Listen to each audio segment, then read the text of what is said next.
We're good. Okay. You got it? I got Okay. There it goes. Come up too. All right. Okay, pursuant to the Open Public Meetings Act, advance notice of this evening's meeting has been given to the Ridgewood News, the Record, and the clerk of the Village of Ridgewood. In addition, notices have been posted in the office of the board secretary and in all school buildings.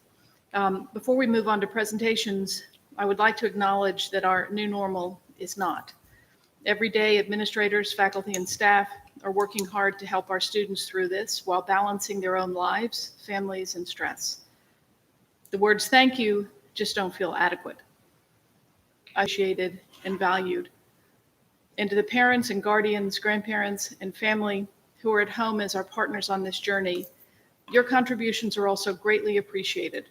We're all charting this new normal together. And similarly, our board meeting tonight is different. Some of us have chosen to attend from their remote locations, and the rest of us are respecting social distancing. It's a little bit awkward.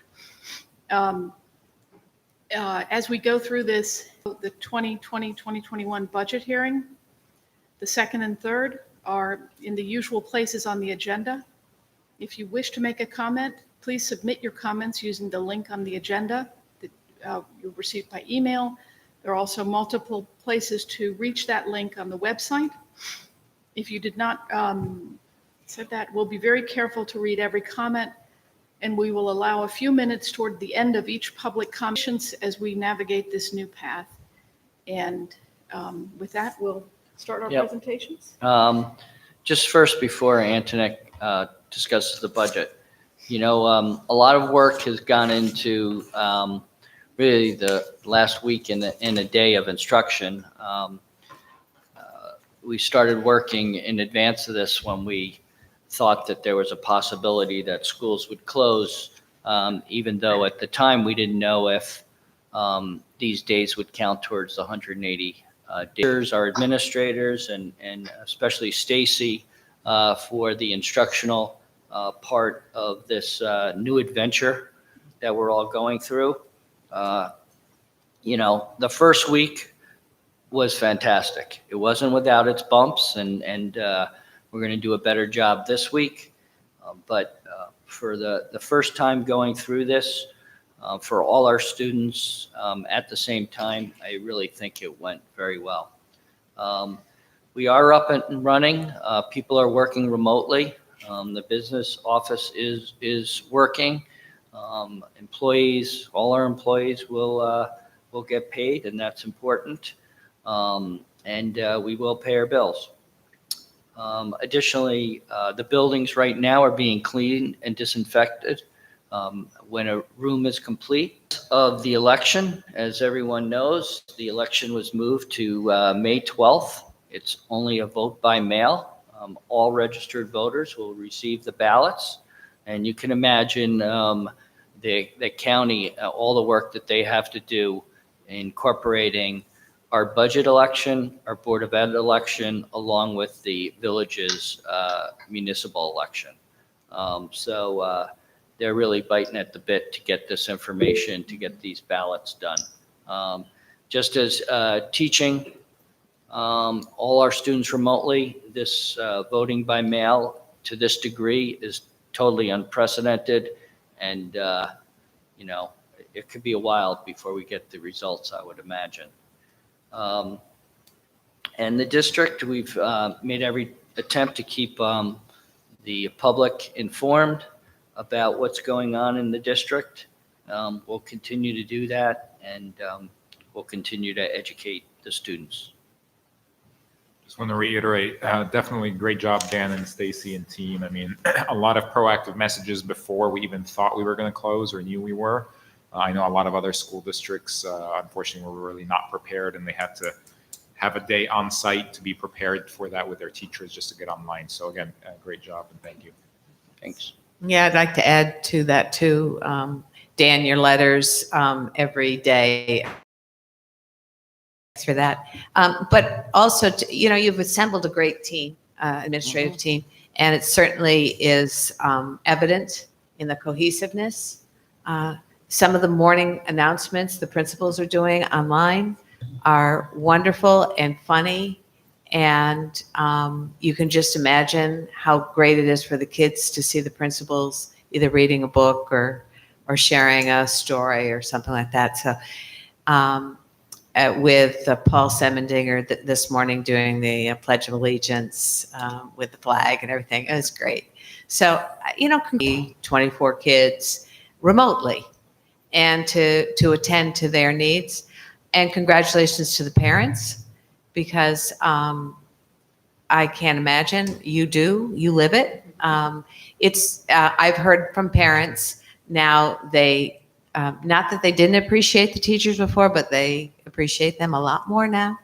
I have a preschooler next to me, and just doing great. Little bumpy start, but the parents are right in there working with the schools. So really, congratulations. I know there's work still to be done, but it's better than I had even hoped. So thank you for that, Dan, Thanks. because it didn't come easy, I'm sure. Everyone Yeah. has played an important If I could part. just also just really thank the administrative team, the teachers, and our families. The other piece about this is, when we were first putting these plans together, it was till March 27th. So we kind of went into it initially with a 2-week mindset, thinking, well, we're not really sure if it's going to be expanded or not. So we need to look for new tools that they can use to really make the learning meaningful. So we're really pleased with how things have gone and appreciate the feedback that we're getting from our parents and our teachers. And should we be in this for a longer term, which seems like it's very likely to be the case, we are continuing to work to enhance our program. And, we appreciate everyone's patience and flexibility and real willingness to just be so committed to making this work. So my thanks to everyone as well. I can add a comment from out in the wilderness. This being familiar with a couple other school districts and seeing how they've handled it. I think Dan and the entire administrative educational team, all the teachers, have excelled at this. They're better than the other districts I've seen, and you really have done a wonderful job. You have the tie-in of all the parents and the kids. It's just great. I did see a funny tweet the other day. I saw a parent had tweeted that homeschooling going on now for an hour and a half. Next comment was, we've got to pay the teachers more. Maybe $1 billion, $2 a week. That's more in line with what they have to put up with. And since I'm no longer on the board, when the next contract comes up, I can make comments like that. The teachers have done a great job. The administrators did a great job. And Dan, the planning that you've led has been very, very strong. Thanks. If I could Yeah, make great one job, comment. everyone. Oh, you go first. Go ahead, Chris.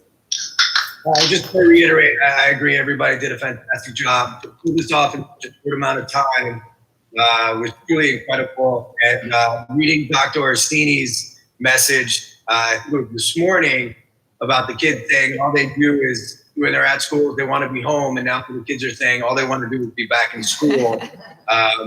Just as a real testament to how hard this has been for everyone. And you guys have done a fantastic job. I just wanted to say that if it wasn't for Dan and his incredible leadership, we wouldn't be where we are right now, because you are very proactive. I think you're one of the first superintendents who really took this very seriously. I mean, now everyone obviously is, but you had us prepared way ahead of time, and you have been doing a fantastic job. So I just wanted to say thank you. Thanks. Yeah, and just one other thing. I know we're going to be talking about the budget, but this didn't happen because we didn't invest in technology and the wiring of our schools and working on the one-on-one in high school, middle school, and certainly and our professional development and our tech aides who have been working since for beyond, but when we put in the one-on-one, and we have our technology coaches, thank you, Yep. at So their helpful. schools. So all of that really made it a better transition for us to do this. And if I'm listening to the reports, which I'm sure other people are, they don't think this will be the last time that we'll be in a situation like this. So again, thanks, Dan, for your leadership on this, because I know you pushed one-on-one and one-to-one, and I know we questioned it and wondered about it, but we ended up supporting it as a board. But that investment made a difference for now. So Hearing that we may have to go through this again is like one report, beyond scary. yeah, one report, it was this could go away, but we'd be back without vaccines in the fall and the winter of next year. So I don't know if it's scare or what, but there's just a lot of information out there. Who knows what this will end up being at the end of the day. So It's nice to be here in grown-up clothes and not having the news on for Yep. a little bit of time. So we should all enjoy it. yes. All right, so we're here tonight. One of the things is to do the public hearing on the 2021 budget. Those dates really sound kind of bizarre still, but we will be in that school year next year. So I'm going to have Antoinette go over the budget presentation. Okay, so my first slide is our mission statement, which includes our strategic planning emblem, which I think now more than ever, this really resonates and is really important. So this budget that we put together, Dan and I and the administration, reflects the resources and the tools that our students and our teachers are going to need going forward. The next slide, state of Ridgewood Public Schools. So I'm just going to briefly, I'm not going to read this whole thing, but for those who may be newer to the community, we have almost 5,800 students in the school district, grades K through 12. We have 10 school buildings and this one administrative building that we're in right now. And we have almost 1 million square feet of facilities that we maintain. Ridgewood Public Schools is ranked among the best schools in the state and in this nation. And we're proud of our focus on social and emotional learning for our students, our tiered mental health model for those students in need, and of course, our special programs, our students ages 3 to 21. We have award-winning programs here through athletics and music, arts. We have national merit and AP scholars. And the class of 2019, 97% went on to attend post-secondary school. Dan, do you want to take this slide? Yes. So this is a slide people have seen before. The first, second, and third column have to do with per pupil spending. The first column is simply the number of students into your total budget. The third column is more of a comparative number where certain things are taken out, busing, debt, some district carries that may not be equal. So you can see where Ridgewood stands. It's highlighted in yellow there as our per pupil spending in 18-19. These are audited numbers, so the numbers lag behind where we are today. But you can see that even with the state average, we spend below that. The districts above the first green line are K-12 districts. Some are neighbors of ours. Some are more the same as far as socioeconomics and size, like Milburn and Livingston. And others are like size, but maybe different socioeconomics. As you go to the right with the ratios, you may notice that our ratios are on the higher side, and that's one of the reasons why our per pupil spending is so low. That sort of per student we have per year in 18-19, $292. And we're fortunate that that number is supplemented with rows are regional high school districts, and the districts below them are the sending districts to those regional high school districts. And you can see that they almost all of them outspend us per pupil. The pink number at the top is Bergen County Academies. That's a selective high school that Bergen County runs, and it is you can see what they spend per pupil, where we're spending about $15,900 per kid. They are spending 28, almost 200, 28,200. And then to the right, I know the last time we presented this, we didn't have all the SAT data, and you can see where we stand there.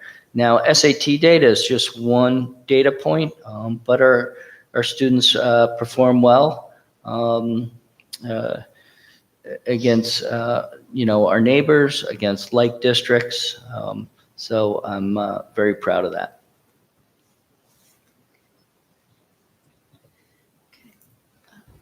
So I'm going to go over our appropriations, our proposed appropriations for next year. So this slide shows our budget areas, or our major budget areas, and a comparison from this year 1920's projected actual versus the proposed for the 2021. So I'm going to try to go through each area briefly for you to describe what's in the disbursements for each budget area. So regular education is for our regular education students. It's for their salaries and supplies and materials for those teachers. For the next column is for special education. Special education, we have what's in that budget is for our out-of-district placed students, as well as for the programs that we maintain in district. It's also for related services for our students in and out of district. It supports our child study team, and also for our special ed transportation. Currently, we have programs throughout the district for our special needs students, and we're currently looking into putting in an 18 to 21-year-old program as well. And hopefully, very soon, we'll have programs for pre-K through 21. I also want to note that this budget, we are maintaining our current staffing that we have this year. It includes the contractual agreements with the teachers, secretaries, and administrators. So those contracts increases are included. For health benefits, or for benefits, I should say, health benefits is a big part of benefits. The rates for the 2020 school year are already set. For the premiums, we had a 4.5% decrease, which was due in part to the changes in the plans that were made. The retirees were switched to other plans, and there was another lesser expensive plan that was offered in the state health benefit plans. So that helped to reduce the increases in premiums, and like I said, gave us a decrease for 2020. For 2021, we do not know what those rates are going to be yet. We won't know them until the summertime. In speaking with our insurance agent, they had suggested between 8 and 10% increases. I actually ended up putting an 8% increase to try to help keep the budget, total budget costs down. Right now, there's legislation that was, I believe, just passed by the Senate for the new health benefit bill. What's it? Not by the Assembly. Okay. So currently, we're not sure how obviously that's going to affect us. They're proposing new plans that are less expensive, but the two of the plans that will remain are the more costly plans. So it will depend on really what. And also, this budget, I think, proposes that any savings from the health benefits would go directly to as a tax levy relief. So I'm not sure how that would work, how that would help us as far as budgeting, because any of that savings then we can't use to offset any cost increases elsewhere, especially salaries. So, but again, we're not sure how that's, if it's going to pass and if it'll be in that form. So, And there's other things too, where the open enrollment would be in July yes, instead of January. it So would be a special open enrollment Yeah. so that these rates would be in effect July 1st. These plans would be in effect July 1st. That's correct. yeah, Mhm. and the contribution levels would be different for different staff, Correct. and depending upon which plan you do. Mhm. So there's a lot of unknowns, and there's no guarantee that you would get that savings because it's a staff choice Correct. whether in fact to move to a different plan hmm and to make a different contribution level, what those contribution levels would look like, what the impact on the district budget if contributions are lower, Right. but still premiums are high enough. Right. They're just, that puts a whole new emphasis on, we have to be, I think, really conservative in what we are budgeting, because it's the big unknown. Right. Yeah. hmm Yeah. Yes, thank you. So also included in benefits as well is dental premiums, the PERS payment that we make on behalf of our PERS employees, DCRP, which is a defined contribution plan, retirement plan for those individuals who do not qualify for the pension. As their employer, they make a contribution, and then we do a matching contribution. That's where we're required to match up to 3%. We also include workers' comp premiums, our social security payments, and then also the contractual agreement for tuition reimbursement for our teachers. That includes $110,000 that we're putting in for our next cohort of teachers to participate in the multisensory reading training, the Orton Gillingham program. So that has been included in that line as well. For facilities, that includes our costs for maintenance, custodial grounds, security, and our energy costs, and which also includes our summer maintenance projects. This year, is our final year of our custodial maintenance grounds service agreement, which tonight you have on the agenda to approve for a 5-year contract starting next year. That is included in this budget, meaning just the first year of the contract. There was a significant increase over this final year of this contract due to labor cost increases, and that's just industry-wide. It's not just with the company that we went with. It's through their labor negotiations with their unions. Like I said before, it also includes energy costs and security, and our summer maintenance projects, which I'll talk to in more detail later on in the presentation.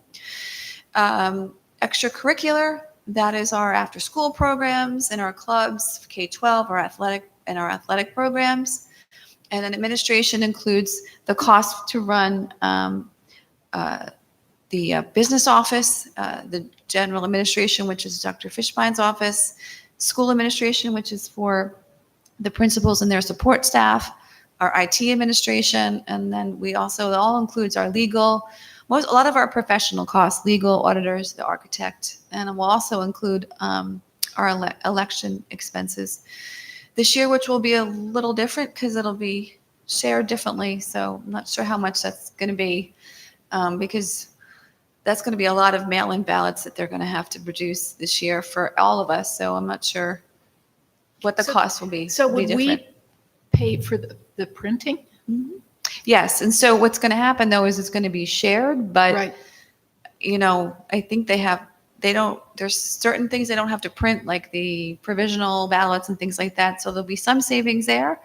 And of course, you're not going to have any poll workers. Right. And you're not going to have any machine. I don't know what the cost is going to be because it's a different way of doing it. It's the first time they're doing it this way. So we'll have to see. Yeah, we're going to split it, right? But we'll all be responsible for the printing, the mailing, and anything involved with the ballots. Mhm. Yeah. Yeah. Under capital, that's our capital projects, which in the majority is being funded by capital reserve.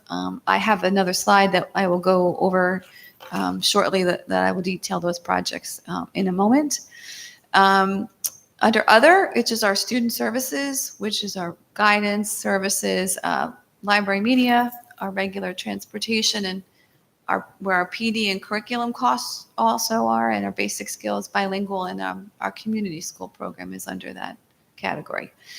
Grants and entitlements, that's our federal and state grants that we receive each year. We get federal funding for IDEA, which is for our special ed students. And then we also get federal funding for ESA, through ESA, which is our title grants. Title I for our at-risk students. Title II is for professional development for our staff. And then we have Title III, which is for our English as a second language students. We also get state aid, state entitlements, which is for our non-public schools. Those are strictly for the non-publics, but we're a pass-through, and we are required to administer those funds that they receive. We also get a very generous donations from the HSA, the Ed Foundation, and private donations. We average about $500,000 a year in donations from our community, which is very generous.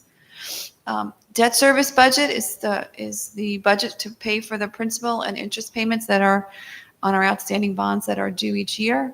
And those were from the previous referendums that the community has passed. The total increase for all three budget areas, the operating budget, the grant, maintenance, and capital projects, that's over 10% of our budget as well. So together, that's almost 80% of our budget for those areas in our total budget.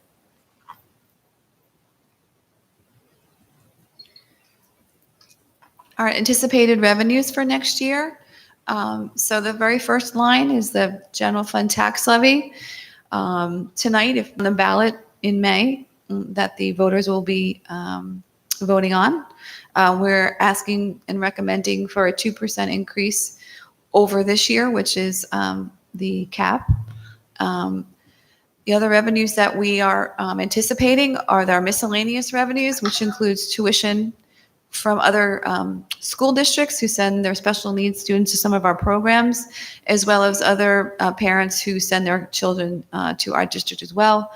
It includes our interest on investments, the monies that we receive for renting our facilities, and student fees. And we have, I think, a few more rebates left on the ESIP project. The next line is our community school. The community school is supposed to be self-sufficient. So what we're anticipating in revenues is what we are anticipating in our expenses. The next area is reserves. So for next year, we are using $1.65 million in capital reserve in the budget, as well as excess surplus from the 18-19 school year, which is $700,000, and then we're also using $257,000 from surplus as well. The next line is our federal and state aid sources.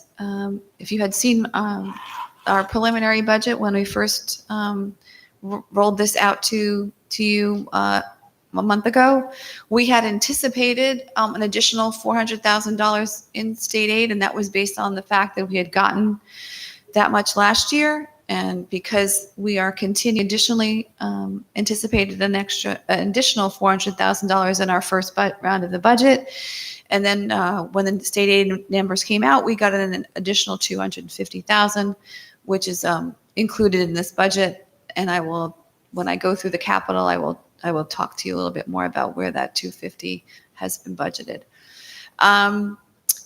Grants and entitlements we just talked about. I'm just anticipating what we think we're going to spend what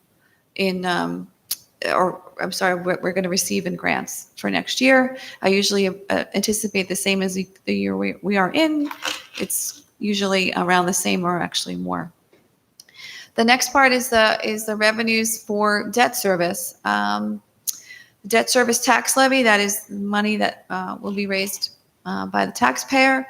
That number is not on the ballot because by way of previous bond referendums, when the community approved those bond referendums, you had authorized that funding. Therefore, the community does not vote again on it, but it is included as part of a separate part in the tax levy. Debt service this year, for next year. This year, as we recall, we had monies left over from the 2009 referendum. And the state finally closed out our referendum project in 2018. So this was the first time we were able to return the funds to the community. So that was revenue or budgeted fund balance we anticipated this year. And we no longer have any additional funds in surplus. So that's why we only have $1 line going over Sure. this. If you don't mind. So these are some of the curriculum and instruction projects that will be taking place as part of this budget. We are working right now through a needs assessment of K-5 math. So there will be recommendations about how to continue to enhance our K-5 math program. In 6-12, if you remember last year, we did that study and we switched the order of algebra and geometry. So now we've got to continue to write with that new sequence in mind. There are some revisions of AP courses also that is going to be done.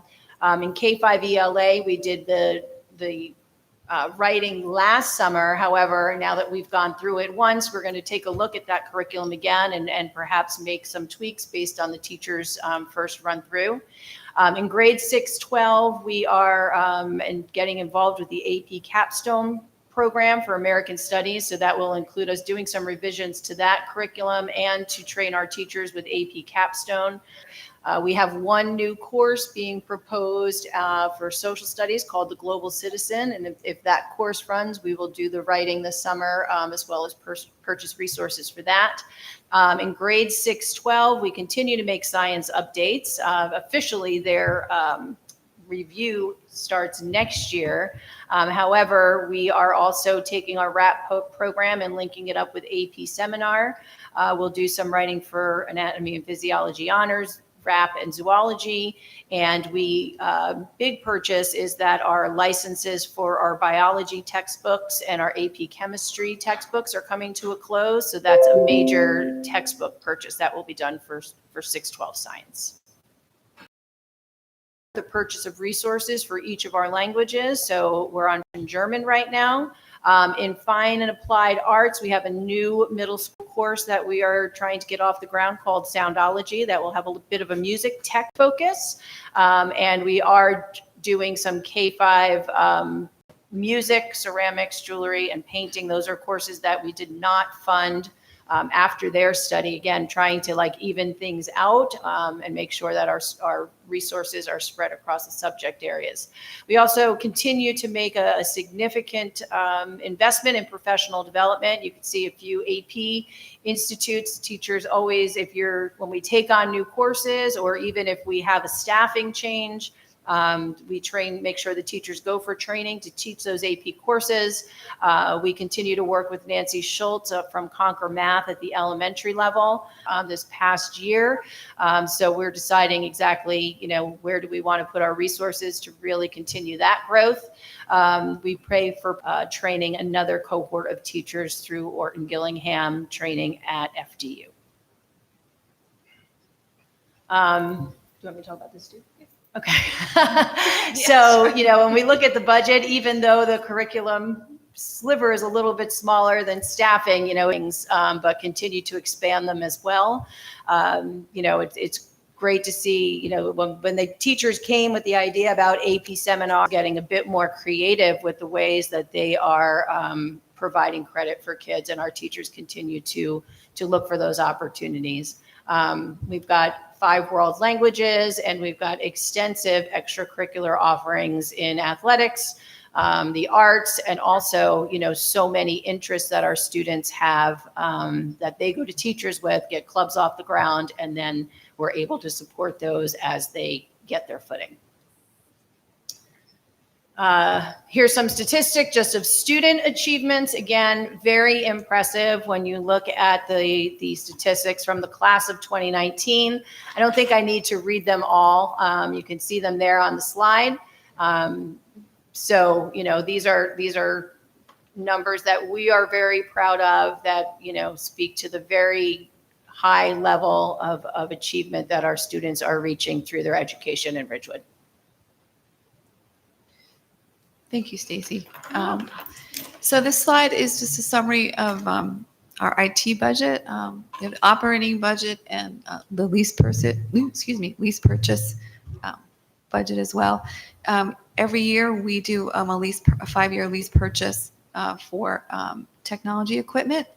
And every year we one drops off and we start another one. So every year we are paying about the same in lease purchase, including our student information system, our security software licensing, our accounting system and budgeting, payroll and personnel, and the software that we need for our students and our teachers.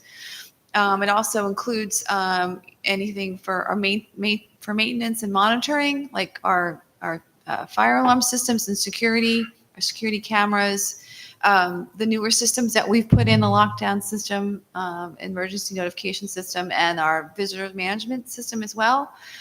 We also have funding for training and PD we're able to use them to do a lot of work that a lot of other school districts would hire an outside company to come in and do.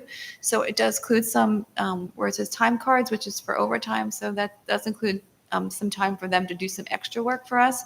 But in the long run, it actually saves us. We are going to be replacing all of the phones in our classrooms this year. They're past their useful life, and they all need to be replaced.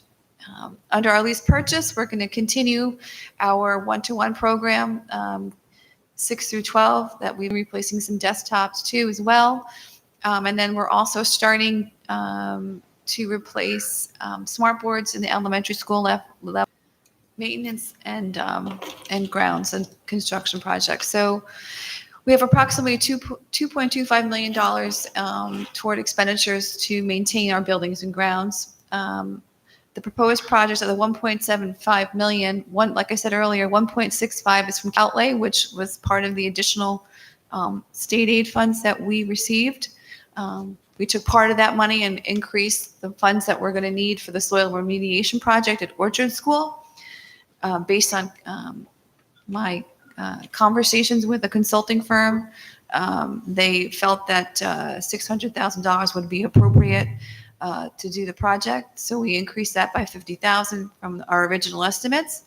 And then we also included some funds for district-wide paving and sidewalk repairs.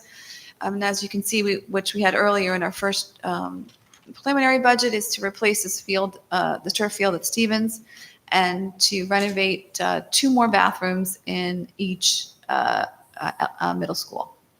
Summer renovations, we are appropriating $500,000 in it for 1920 in order to accommodate the reduction in the tax levy.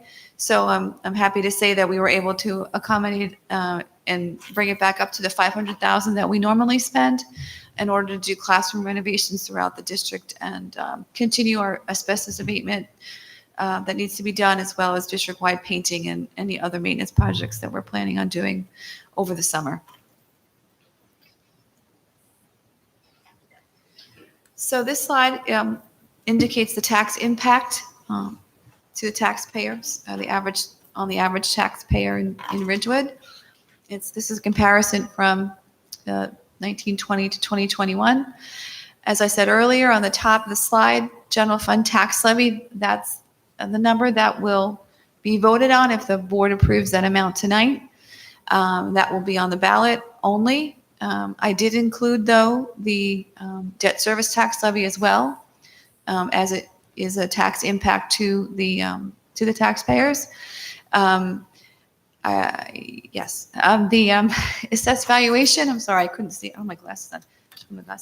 The assessed valuation that's listed up there is from the Village of Ridgewood's assessor's office. That's the assessed valuation for the entire town for 2020. As you can see, it's gone down a little bit from 1920 to 2021. That could be due to tax appeals. I'm not sure exactly, but that's a possibility. The average assessed value on the average assessed home has gone down a little bit as well. So for next year, the annual school tax payment for the average assessed home is $12,175.19, which is a a $247.93 increase over last year. So just to recap the budget, so this budget, like I said earlier, it's providing for our the staff that we have at the moment. We are not adding any additional staff at this point. It continues the academic offerings that we have and the extracurricular activities and transportation that we need to provide, spoke about. And it also meets all of our contractual obligations as well. It also addresses the school safety needs that we have and to maintain our buildings and our grounds. We are within the statutory cap guidelines, which is the 2% increase in the tax levy that we are recommending. And like I said earlier, the proposed total increase in the budget is 2.07%. And as Dr. Fishbein said earlier, the school budget vote and election has been changed to Tuesday, May 12th, 2020, and all voting will be mail-in ballot only. So I'm going to open up right now to the public for the budget hearing, questions on the budget. So I am going to read first the questions that I've already received. So I'll read them. We can answer the questions. We'll answer the questions. But to the community that's listening now, you can submit questions right now through the links.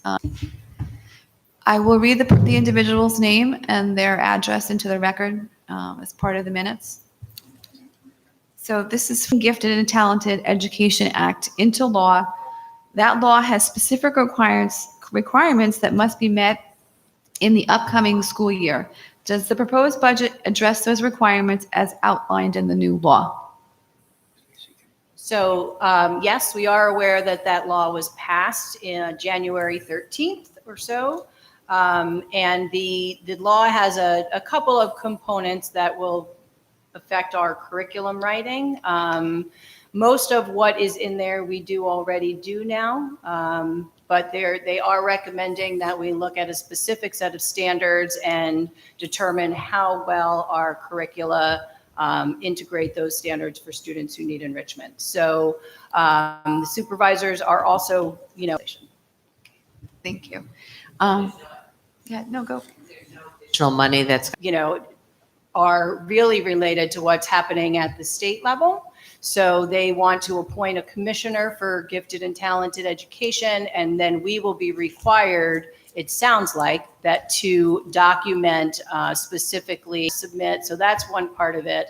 And the other part of it is that if a parent feels that his or her child is not getting adequate services, they can appeal to this new commissioner at the state level that will look into the district's practice.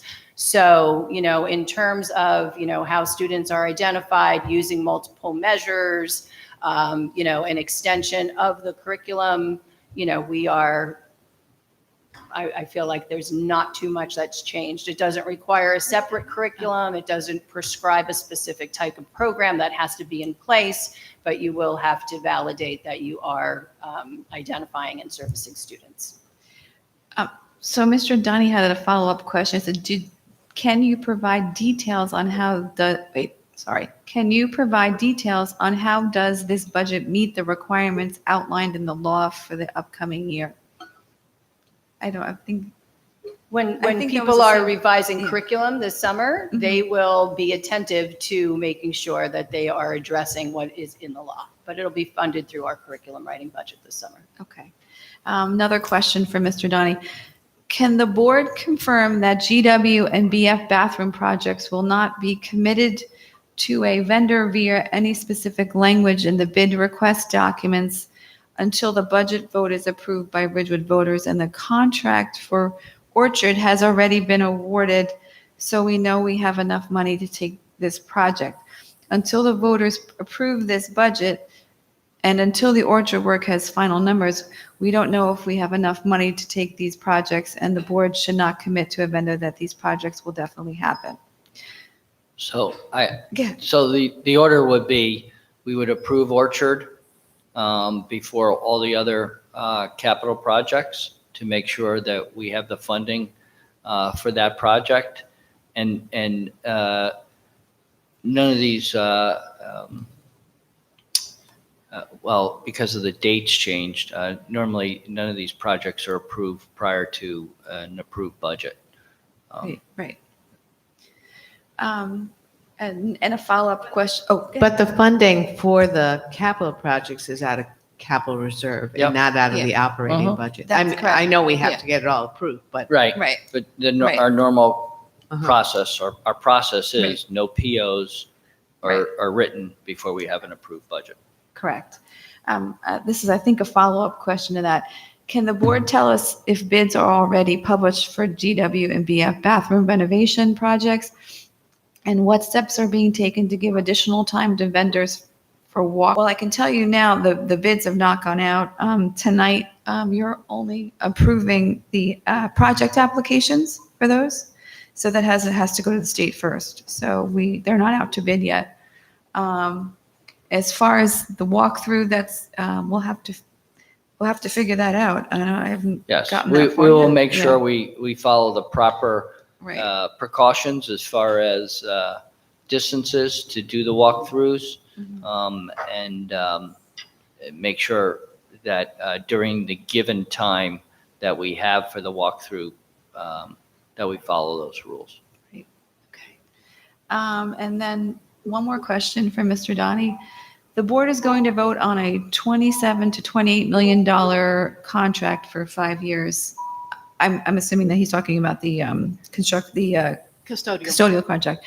Why can this not wait until, what are the changes year over year on this contract? And what was the cost when the work was being done in-house? Why is this being pushed through consent agenda, and why is the board not discussing pros and cons of keeping this in-house versus outsourcing it? Also, there was only 1 day given between before, but so if by not walking through our building, I don't think it was a disadvantage to the vendors. It just so happened that the two that voted were two that had been very familiar with our facility.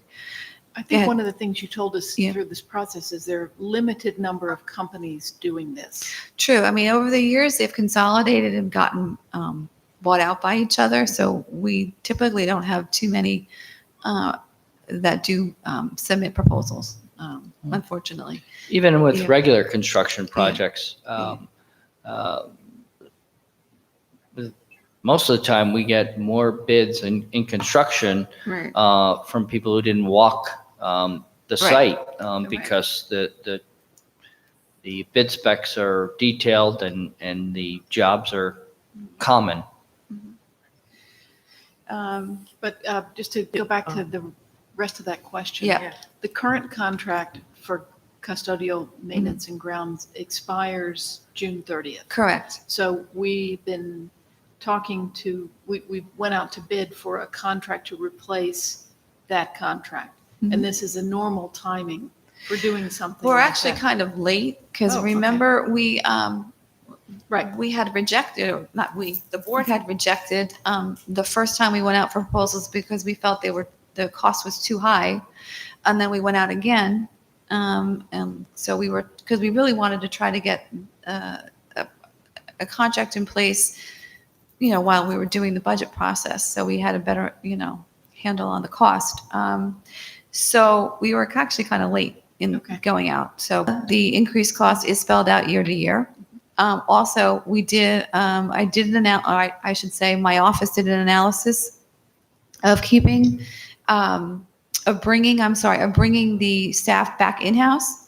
And the cost was over $6 million. I think if I'm 6.2 million. So versus if you look at the first year of the contract that we are looking at to approve, and Mr. Donnie just said, thank you, Mrs. Kelly, for reading out the questions. Appreciated. So I wanted to read that out loud. Next one is Charles Riley, 448 North Maple Avenue. The discussion at the last board meeting concerning the increased state aid failed to consider 2 points. First, the state mandates many programs for which it does not provide funding. These mandates cost school boards, including Ridgewood, millions of dollars. Although an amendment to the New Jersey Constitution requires the state to pay for mandates it imposes on school districts, the amendment was not retroactive. Then existing unfunded mandates remain unfunded. And there are several major loopholes in the amendment. For example, the state can and still does mandate programs without funding when the state deems the programs necessary for a thorough and efficient education. Bottom line, the Ridgewood School Board should state when it receives any state funding, thank you for paying for some of the millions of dollars you have cost the Ridgewood taxpayer over many years and continuing. Use the state aid for Ridgewood's children. Second, governor's desire to portray increased state funding to school districts as lessening property taxes is part of a political agenda which school boards should not buy into. If the governor wants to lessen property taxes, he should send households a check in the amount of the increase in property taxes proposed by a school board. Don't use school boards as part of your political agenda. State aid should be used for Ridgewood's children, period. The school district has undeniable needs which must be addressed. Any additional aid should be used solely to address those needs. And one more comment here. Bob Rooney is a CFO from the Village of Ridgewood, work address 131 North Maple Avenue, Ridgewood, New Jersey. How does the head count by class, teachers, admin, other professional staff for this proposed budget compared to the actual head count for the prior year? Please provide an explanation for proposed increases, if any. So as I stated earlier, we are not increasing our staffing next year. It's going to be the same as this year. Our public comment section, because they're not directly attributable to the budget. So I don't know. Do you want to Okay, wait a so- couple minutes to see if anybody else has Yeah, more? Let's do this. Let's say we're going to Or do you want to have a discussion board about the discussion, budget? and if And then there we'll are go further, back and see if you have yes. more? And All we'll close public comment for the budget hearing Okay, after the board completes it's discussion. So Okay, that's call, fine. call it a 4-minute warning. Yeah, that'll give people time to have more questions. Right, Okay, right. go ahead. All right. Thoughts on the budget?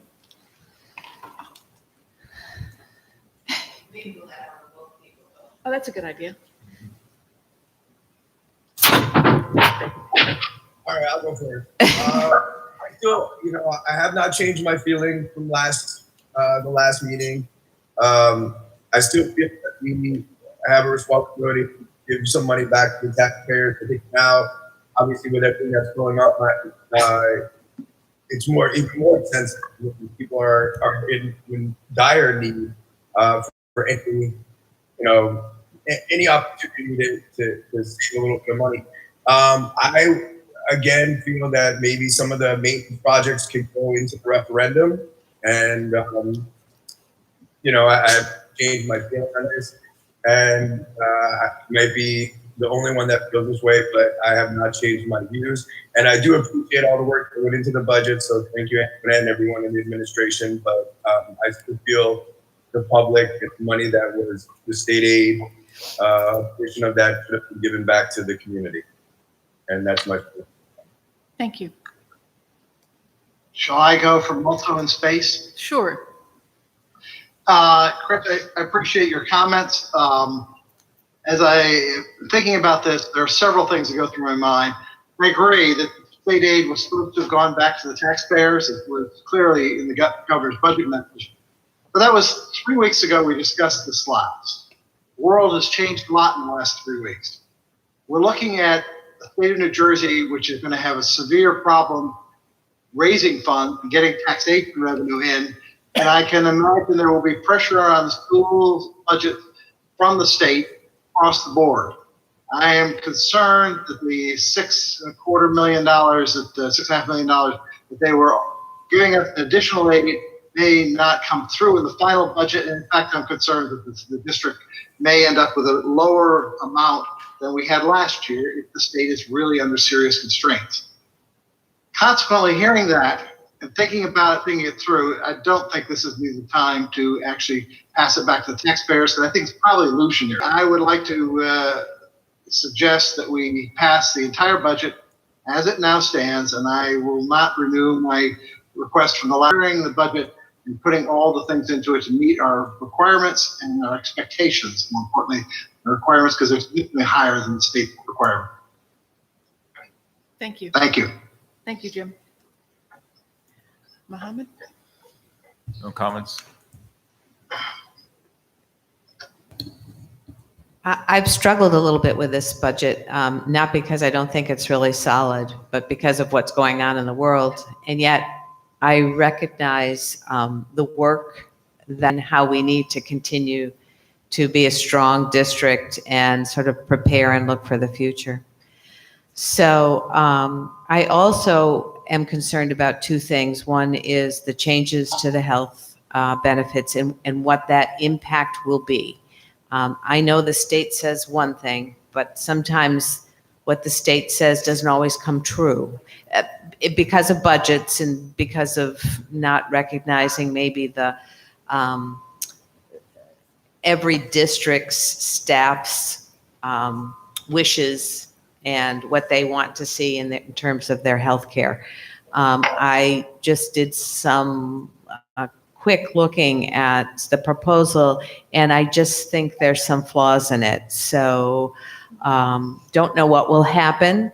It certainly has to go through the assembly, and so so right then that is a red flag for me. The second is that I have lived through budgets where the state has canceled the last two state aid payments in tight budget times. I've lived through when they decided in May to reduce state payments even more. And then the third time when the state concerned about what the state's response will be to the economic situation we're in and the output of money they will have to put out for emergency services.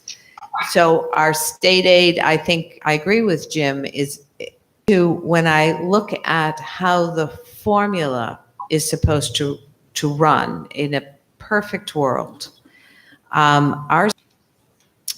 the state would give us in state aid, according to all their paperwork, I know I wrote it down, is $606.7 million, which is about $2.2 million more than or $2.1 million more, contributes X dollars. And then they look at the district and they look at the district's fair share, which is based on the property values and also income. So just looking at how the expectations of the state, they're giving us less state aid than actually our taxpayers are putting in is less than a fair share. So I recognize the hardship. Taxes are always something that I don't easily agree to and I don't like, but that is part of living in New Jersey. I also look at the things that the formula and the law allows that we don't even participate in. And one is this whole concept of bank cap. So if we, in years, did not go up to 2% like we haven't in past years, then whatever we didn't go up becomes our bank cap, and it lasts for 3 years. So this year in bank cap, we have $1.9 million, which is what the state says, if you so chose to. This board has really stayed away from using bank cap or any of the waivers tax that the state had given us more aid. So we've been consistent, and in fact, as I've been on this board, we've never dipped into that well. And when the caps were 4%, we kept to 4 or under. When the cap was 3%, we kept to 3% or under. So it's been a lifelong, for me on this board, sort of a practice that I agreed with.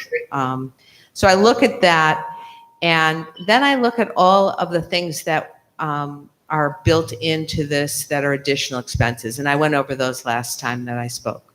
The additional expense for our custodial and maintenance services, who are doing a fabulous job with our schools. And we're doing it when our children were, they were the responsible bidder for our next contract. That contract cost is the union that our custodial services people are part of, which is not a union that we are running or negotiating with. So that and their healthcare benefits are driving that cost up. So we've got that new cost. We have our cost for our Orton Gillingham training, which I think multi-sensory reading is really important to continue building that cohort of teachers that can use that within the classroom and to benefit the students, and our curriculum writing, some of those things. So when I look at the budget, it's very solid. And we have been agile in trying, if the state does take something away, I think that we have to continue to be agile, and our main role and purpose here is to educate those 5,792 students, and whatever way we have to do it, whether it's at home, we have requirements to do that, and or hopefully in the classroom, which is a better place for everybody to be. So at that point, I support this budget. It always is a hard. It really requires me to spend a lot of time thinking of this. And this weekend, my 6-mile walk was all devoted to thinking about this budget. So anyways, I approve it. Thank you, Sheila. I agree. One thing I think it's important to say that you started to say about bank cap and waivers is that we can take those, but we have to raise taxes to fund them. It's not money sitting in an account that we can draw upon. So we've saved the taxpayer by not using bank cap that's oddly there for us to charge them for. But I agree with everything you said.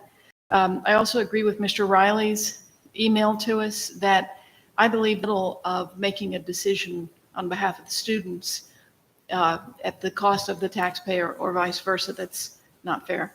I think you have said it all. Everybody has said what makes the most sense. I will support this budget. Do we have any more comments? I do. Public comments? Or we do, I Yes. should say. Yes. So I have another comment from Sarab Dani for 390 Bedford Road.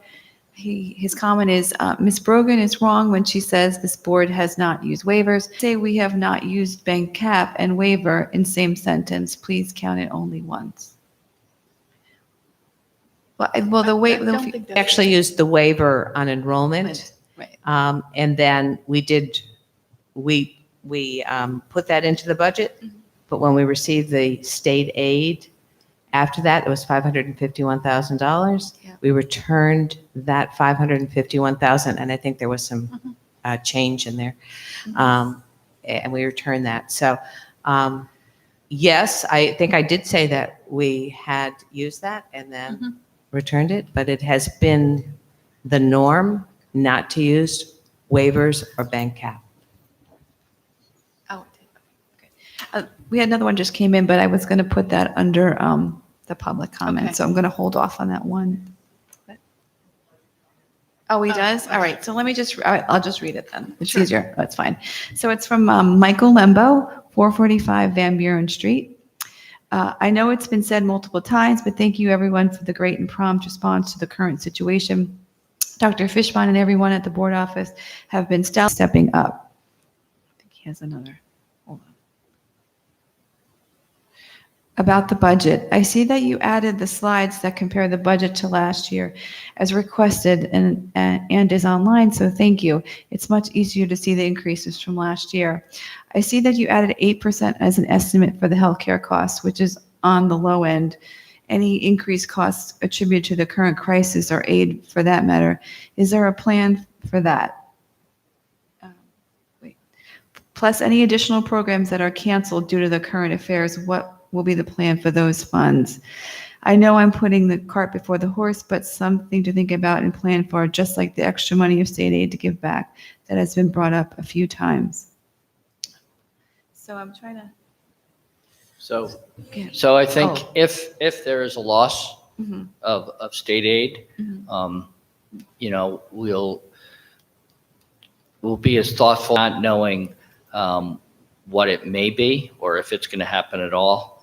I wouldn't put too much energy into it right I now. also am curious if the Orchard School project or any other projects are put on hold, which seems likely. Is there a plan if the Orchard School remedy is placed on hold? Though, not that I am even proposing that, but don't we have till February of 2021? Not that I want that to happen. I know there's a state imposed deadline for us to get this done. You know, there's a lot of things that happened in the past 7 to 10 days that I thought would never happen.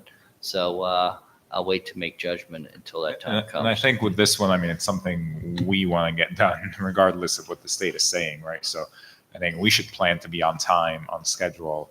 And if the state pushes us back for any reason, their offices are not being responsive or they can't handle it, and obviously we can't control that. But Right. If they allow construction projects, we're going to get it done. So that's the last of the. So the Oh, other okay. thing is and I was not quite sure, but if things are canceled, and I'm not sure, but if money is left unspent from this year, right? Yes. Then our procedure usually is to put that into capital, right? A reserve account to then be used to pay for. Right. So, I'm not sure if that was where he was getting it from. well, just because schools are being taught remotely doesn't mean people really aren't calling in sick at a regular rate. So that would be an area of savings. Other than that, our buildings are getting cleaned, and we've been fortunate that it hasn't been a hard winter. I don't think we're going to have significant savings. There are some areas where we're not bringing in revenues as far as the cafeteria service or the infant toddler program or community school that we will be impacted by that. Okay, so, All right, so I don't see any more comments for the budget, the public hearing, so we can okay, so close the close public public hearing. comment Mhm. for the budget hearing. Right, and then we And can do do a a roll public call? comment after. No, we have to, for that? No, we just, No, on the budget. oh, yeah, Yeah. we can. Okay, Thank you, yeah.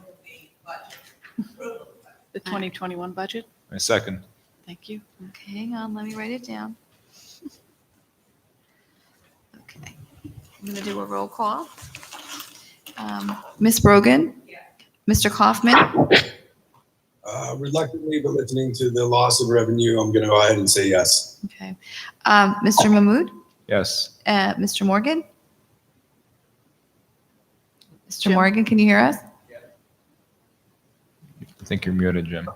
Yes, I can hear you. Okay. Yes, I'm voting yes. Okay, and Ms. Smith Wilson? Yes. Thank you for the budget presentation. I'm sorry you all didn't get to make what the other not Yep. from the community. So that the community, I mean, we were supposed to be at GW this week Yeah. and, you We know, will on put and on. a voiceover budget presentation out there, and we'll get it out on our website. We'll get it out to the school community and anyone else who signs up to our information, Great. to get our information. Or anyone can just access it on the website. Yep, it'll be Yeah. posted there as well. Good. Thank you so much. Yep. I'm going to have Stacy go over really two things real quickly. One is the new science testing. I'll get mine, Stacy. And sure. And as well as just a view of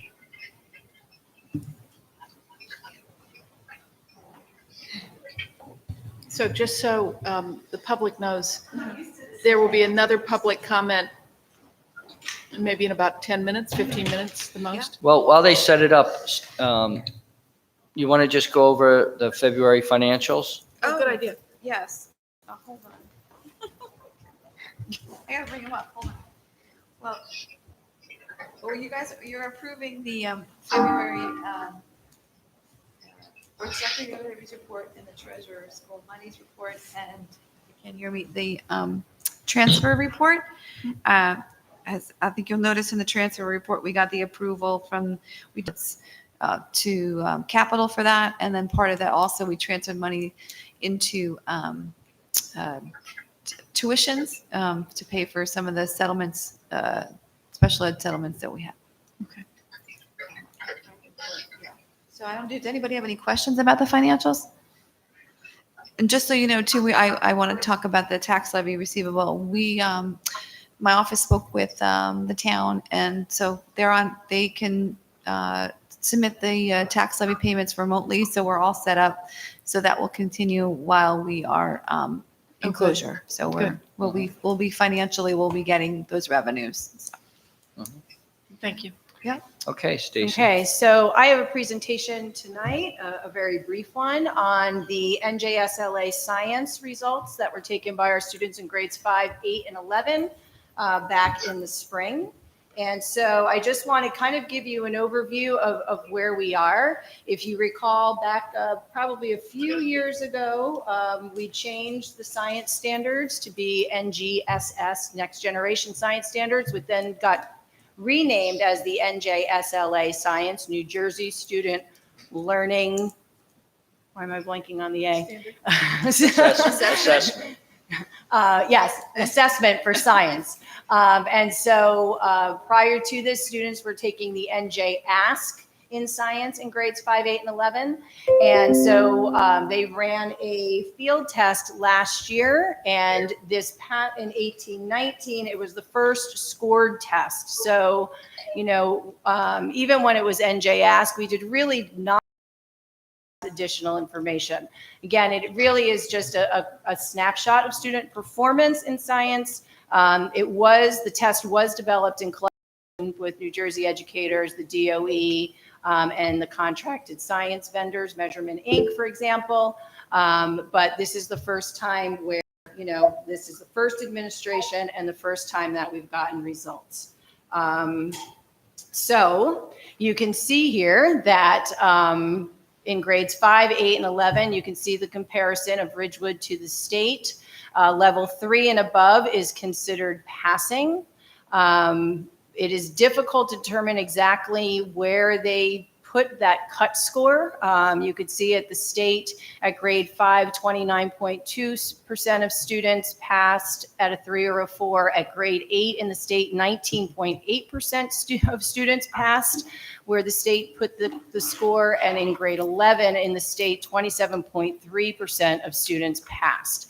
I think it's also worth noting that, we were very late in getting these scores. They had promised them in around September, October. Then they said it was coming a little later. Then we finally just got them about last week. So it seems like, there has been some moving of what is considered passing.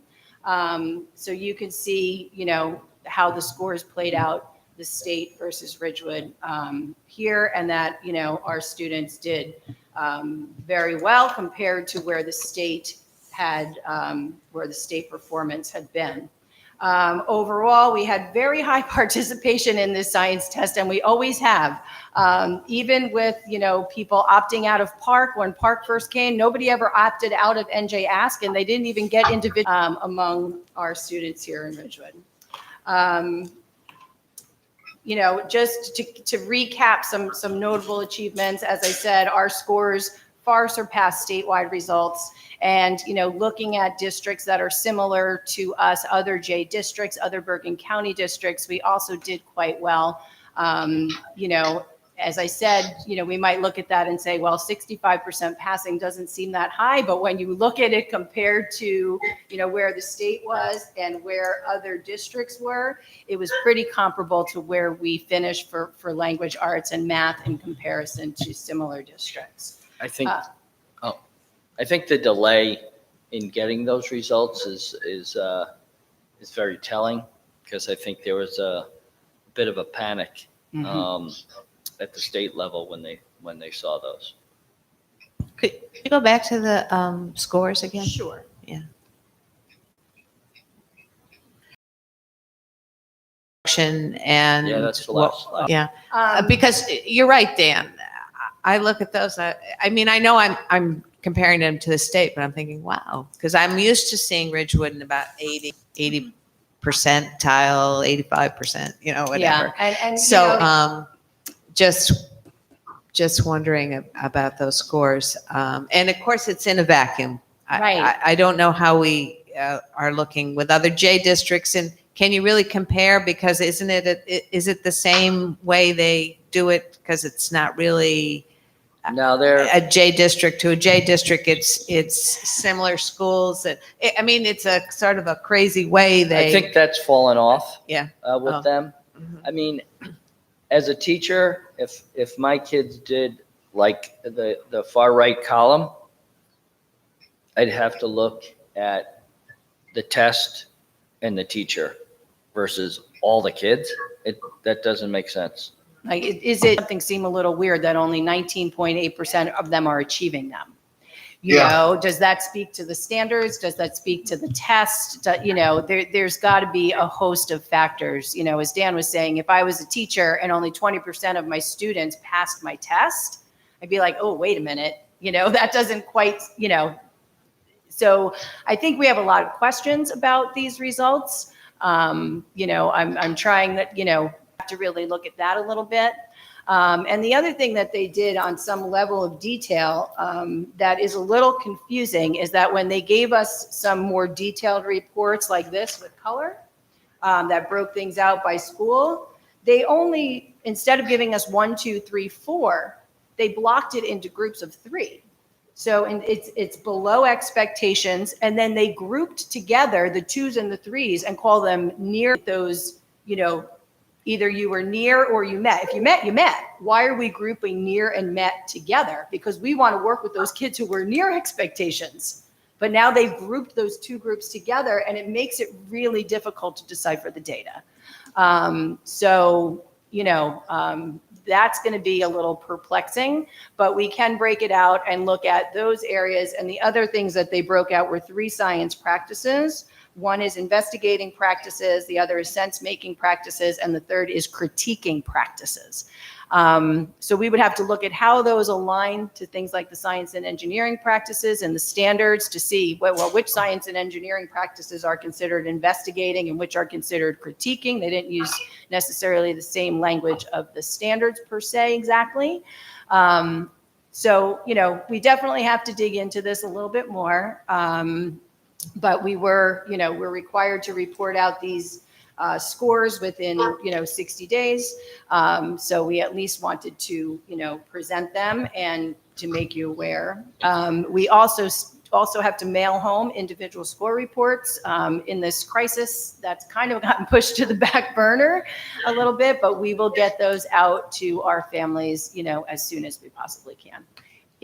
So is Stacey? the high school a test not just biology? Or is it still Right, just? it is a grade 11. Just a quick observation. These tests look so, as you say, out of line with what we seem to be teaching.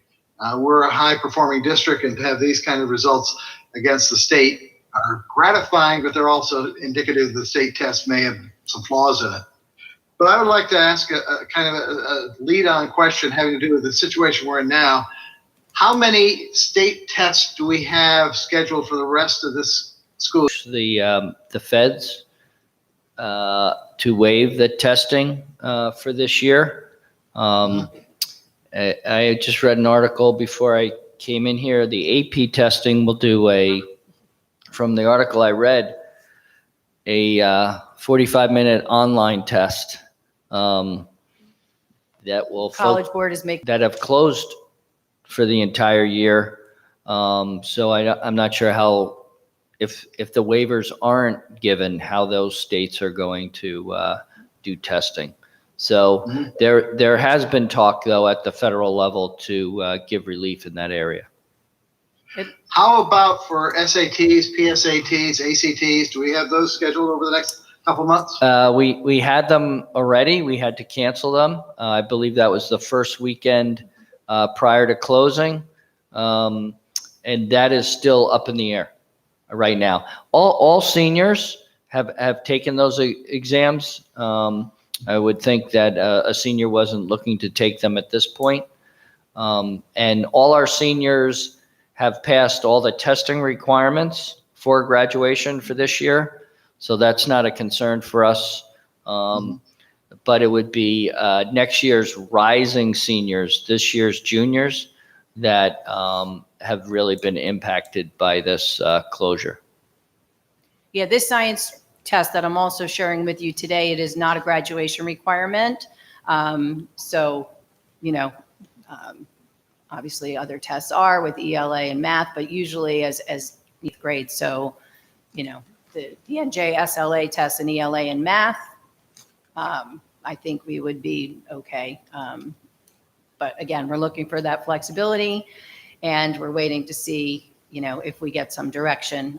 I just emailed the county again today to see. Website and show.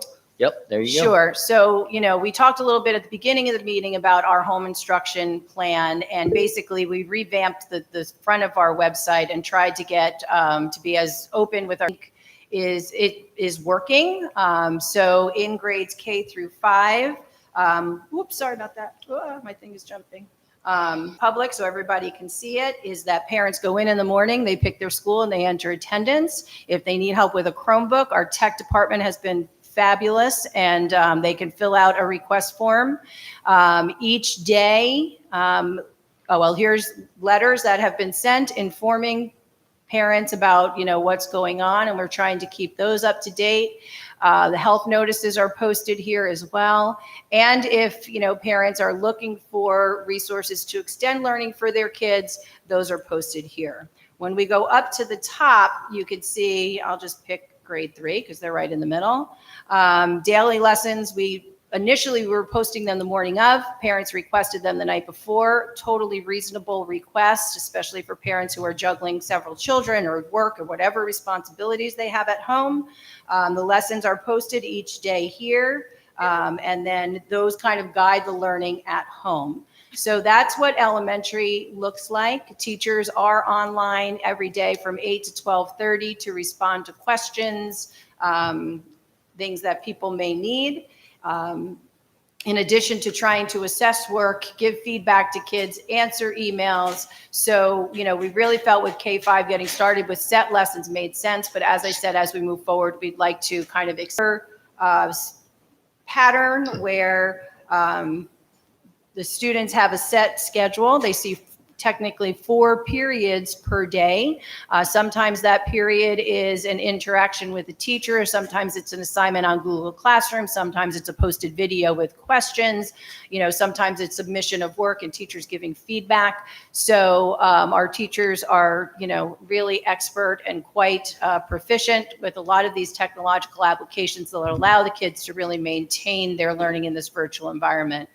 This is really a website for our kids. You can see here that, principals are sending messages to students, that we do have our guidance and mental health people involved. Library, we have a section for special ed and technology, and then what's going on with athletics, as well as articles. So we feel it's really comprehensive for, the kids to be able to get trying new things, and really committed to keeping the learning going. So, we continue to hear from our parents and our teachers about what like the major challenges as we, because it doesn't look like this is going to end anytime soon. So what are there some focus areas maybe? So from my perspective, my sense is, and even when I was a teacher and started using things like Google Classroom and online tools, it takes a much longer time to type comments to students and give them feedback on their work as opposed to being able to have a discussion and a back and forth.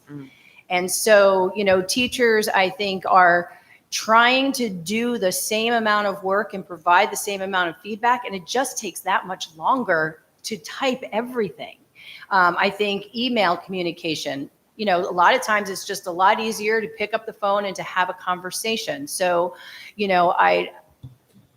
that is, but also, this is a marathon, not a sprint at this point. So what are we going to do to make, most productive use of the time that we have with kids, and how can we maintain balance?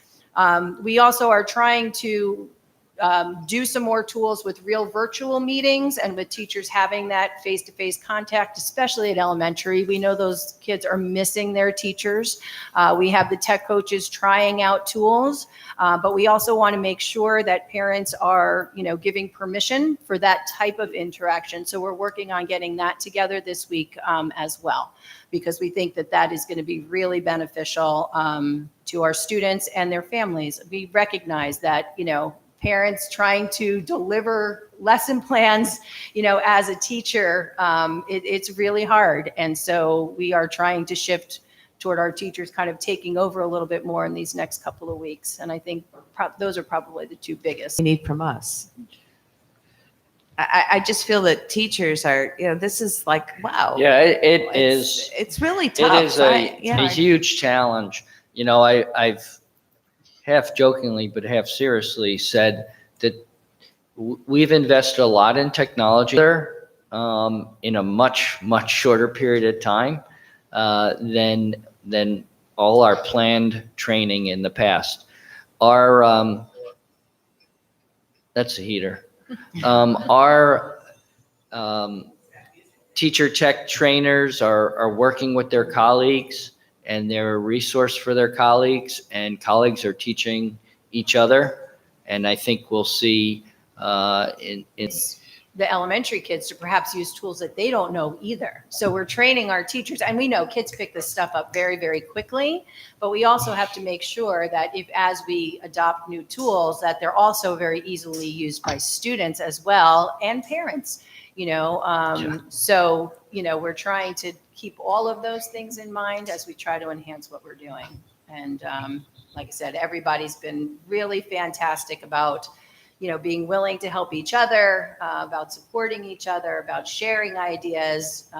There's been a lot of Google Meets among teachers by themselves, with teachers and supervisors, and people really, in addition to managing this online platform that in my estimation takes a lot longer, on top of that, how can we learn new things and keep moving forward? So it's the staff has been really, really fantastic.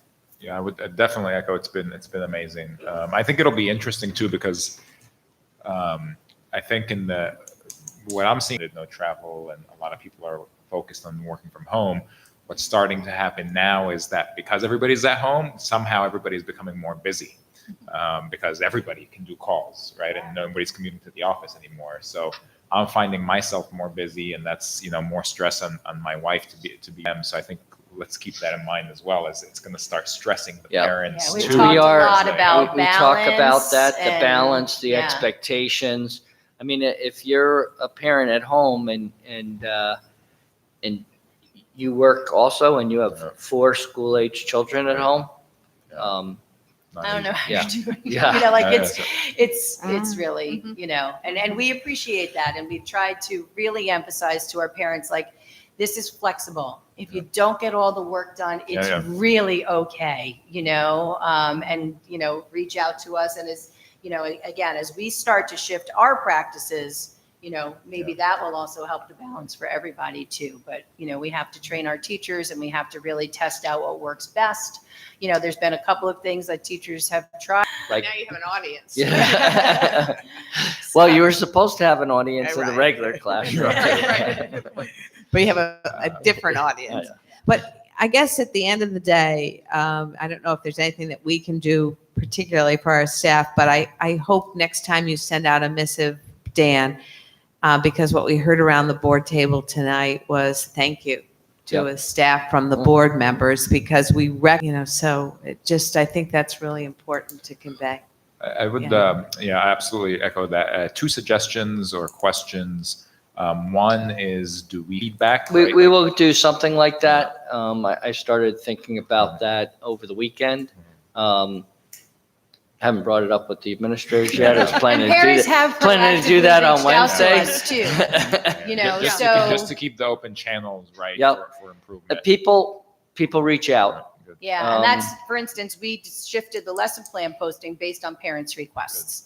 Recognizing, hey, you know what, that would be really helpful. They're working. you know? They want to get things ready for Right. their After the kids go to children. bed, they want to get set up like, oh, Mhm. duh. Like, yeah, that makes sense. So, even having more connection with the teachers at the elementary, we recognize that, but parents have also brought that forth, that's a And this- priority. And yeah. that's the next thing we're working on. And this the week. second suggestion I would make is perhaps off that main page too. I mean, this would need a little bit of IT work, but maybe we create like a blog or a virtual room for each school for the parents, right? So that way it's a community of them asking questions, like a self-help or a wiki, right? Like, how do I do this? I'm not sure. So this way, instead of the teacher or the principal having to answer each of those questions 50 times, maybe parents can answer other parents' questions. Oh, here's how it works, or here's what works for me, or whatever. So it's a way to offload a lot of those questions off the administrators, and parents can help good each idea. other.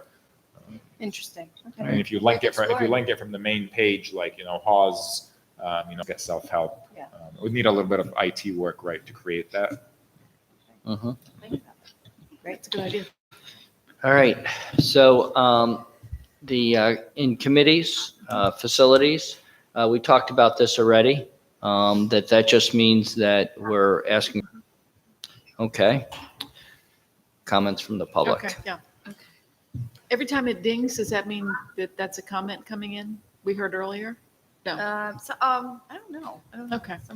Anyway, so I have some comments here already, Okay. so I'm going to read them first, and just to the public, if you have a comment, you can add to it. So right comments now. from the public are not question and answer the way it was with the budget Correct. hearing. These are comments This that is we'll hear, and at the end, This is like a normal public comment that we have in a normal meeting. Correct. So I'm just going to start. I'm going to read the first one. This is from Lucia Donahue, 41 Watherley Avenue. Am I saying that right? Yep. I would like to thank all of the Ridgewood educators, administrative staff, and employees who have helped our kids meet these unexpected and unprecedented times with a daily schedule so important now, instruction, support, and a calm demeanor. I'd like to thank Dr. Fishbein for his daily column. It's one of the high points of my day. So far, we have watched dodgeball, ordered jigsaw puzzles, and baked, although don't have the chocolate chip distribution secret either. It helps keep things on an even keel while also delving into the much more serious to provide us with services. Laura McKenna, 861 Bingham Road. My son's educated. It sounds like the programs here were rolled out in a similar way as our school, which is to say the process was poorly thought through, inconsistent, and hardly a substitute for a traditional education. You have addressed parents as partners in your correspondences to families about the move to distance learning. We have not been treated as partners. Partners are consulted and treated as equals. This never happened. Besides, for most of us, it is impossible to be co-teachers. We aren't certified or paid. Quite a number of us work full-time. The problems are more intense for those of us for kids with special needs. Our kids are entitled to related services which are impossible to receive remotely as our kids. I'm sorry, this thing came up on my screen. Julia, oh wait, hold on.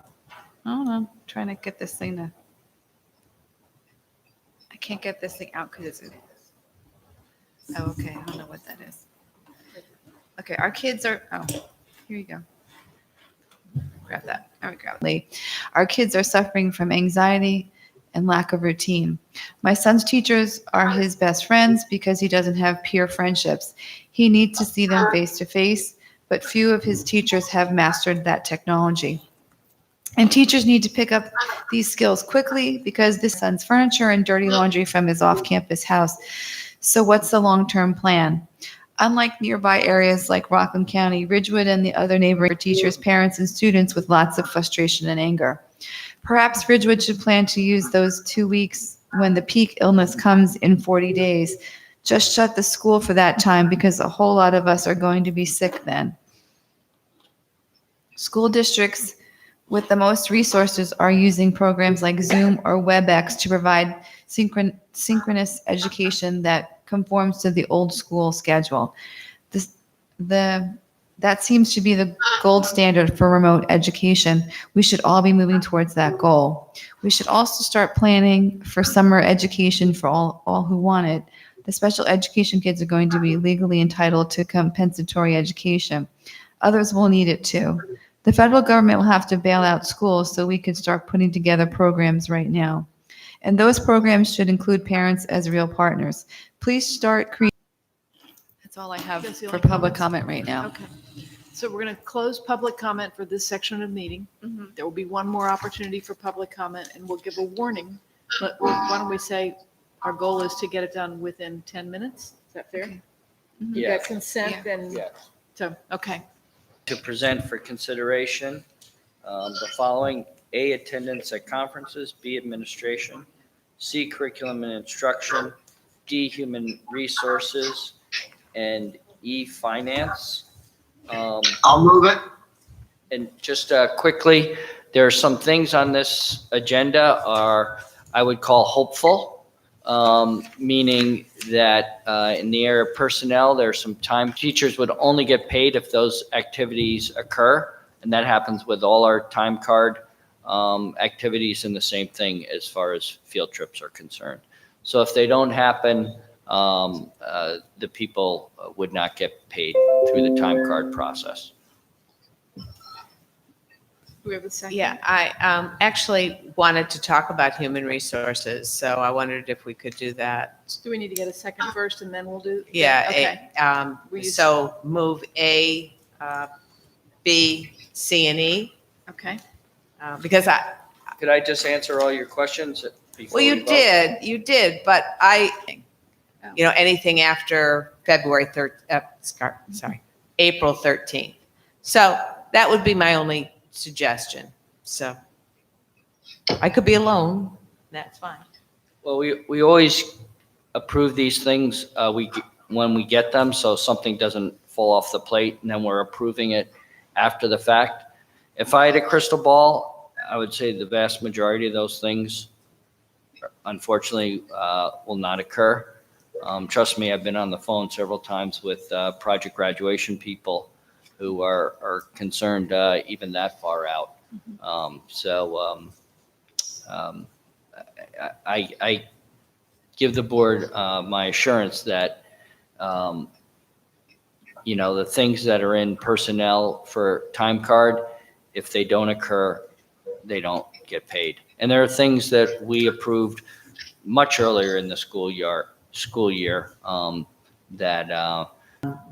You certainly wouldn't pay if it didn't. I just don't feel comfortable approving something that may not happen. So and if it happens, we have the time because we're going to meet on April 13th. So, and then we're going to meet again on April something, 29th or whatever it is, and then again in May. And so I think that for time cards at this point, I would recommend that we are only approving those things that are within that time period. But Sheila, if I could chime in a little bit here, I understand your concerns. I also understand Dan's commitment to not spend the money if the teachers aren't doing those time card work.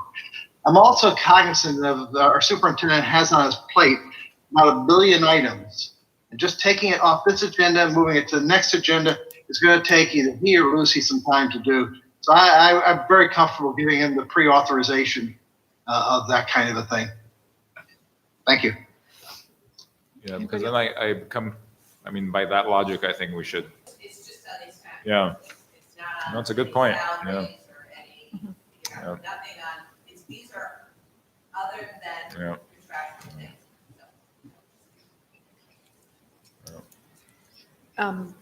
Anybody else?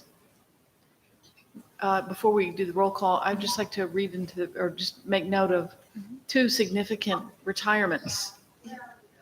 Oh, it was moved. I thought you seconded. Did you second? Like A, B, C, and E, not D. Okay.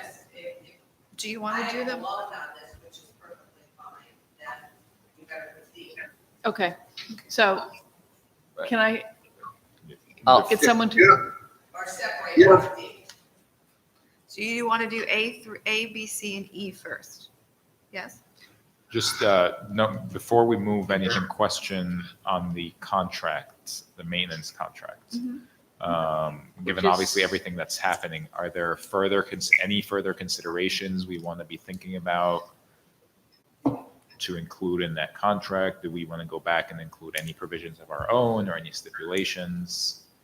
Like, well, Like- the stipulations were built in, as part of the contract.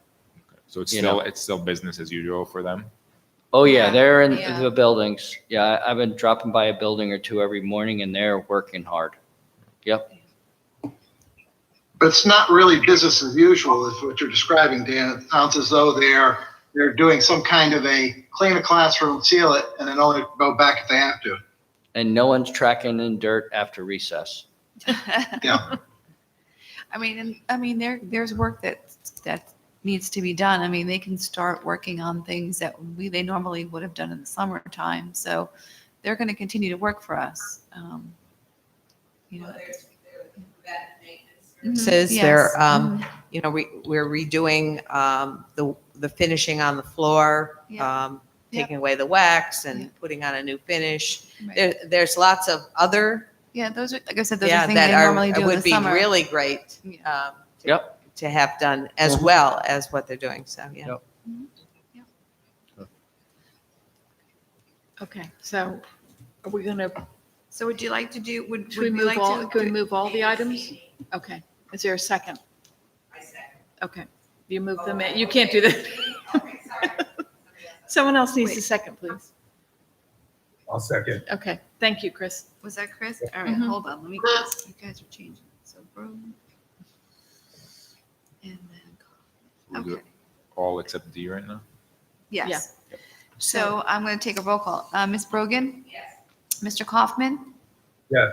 Mr. Mahmood, Yes. Mr. Morgan, Yes. and Mrs. Smith Wilson. Yes. Okay, I would like to just acknowledge 2 significant retirements in the district. Margie Leininger, the principal at Travell, effective July 1st, who's worked in this district for 27 years, and a wonderful smiling face every time you walk into Travell or see her anywhere else. And also our social studies teacher from to the students of Ridgewood. Yep. Also, like, are we going to do finance separately? We didn't read. No, We didn't find, okay, so then. But you can, do you want to read the? Donations? Donations, Yeah. yeah, that'd be great. So we have, right. but she's going to read the donations. Okay. No, no, I have a question. Yeah, no, yeah. It's the distance here. We're out of sorts. It's okay. So we have 3 donations to read into the record. Do 16 cents from the Ridgewood High School Student Activity Account to be used for bus driver time and coverage on 2/13/2020. $100.43 from the Ridgewood High School Student Activity Account to be used for the bus driver time and coverage on February 23rd, 2020. We also have acceptance of a gift in kind from the Benjamin Franklin Home and School Association of American Flags for all classrooms in the middle at BF Middle School, valued at $879.50.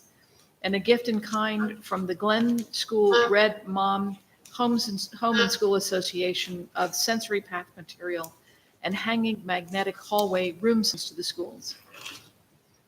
Okay. Second? I'll second. Sorry. I wasn't following the letters. That's right. That's okay. Okay, Ms. Brogan? I support all but supplemental pay for activities that are beyond our next meeting, which I believe is April 13th. It is April 13th, correct? So you're proposing an amendment, Sheila? What, I didn't propose an amendment, I'm just voting on the, Everything but supplemental. well, on the rest of human resources, absolutely, sure. Thank you. Mr. Kaufman? Yes. Do I have to do bills? Yes. It has your name. Okay. Okay. Ms. Brogan? Yes. Mr. Kaufman? Yes. Mr. Mahmood? Yes. Mr. Morgan? Yes. And Ms. Smith Wilson? Yes. Okay. Board member announcements? Okay, being none. No committee reports.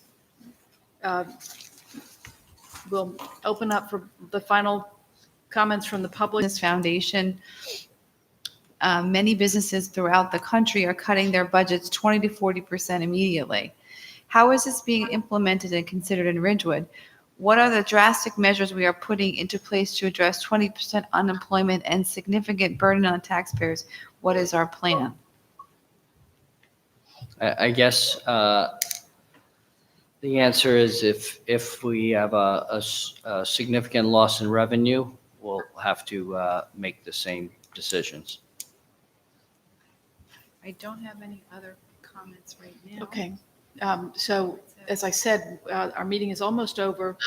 We'll go to the end of the meeting. If any more comments come in, we will accept them up till the end of the meeting. Okay. Yep. Okay? Just a quick, the school performance report. It wasn't that long ago, there were like 4-page documents that were really useful and helpful to get a good read on your school. Now they're, 40 to 68 pages depending on the school and the district. But we're required to post them on our website, and you'll see the long history of these school performance reports. And I just wanted the public to know that they're there. Thank you. Acceptance of minutes from the March 2nd, 2020 executive session and regular public meeting. Is there a second? I'll second. All in favor? Aye. Aye. Thank you, Lucy. Yes, thank you. Yes, thank you, thank you, thank you, Lucy. Any other business? Okay, last call for public comment. I don't have any other. Okay, so we'll close public comment for the evening, and I hereby, unusual? Yeah, All right, everybody stay healthy. you too. You Thanks, too. guys. Bye, guys.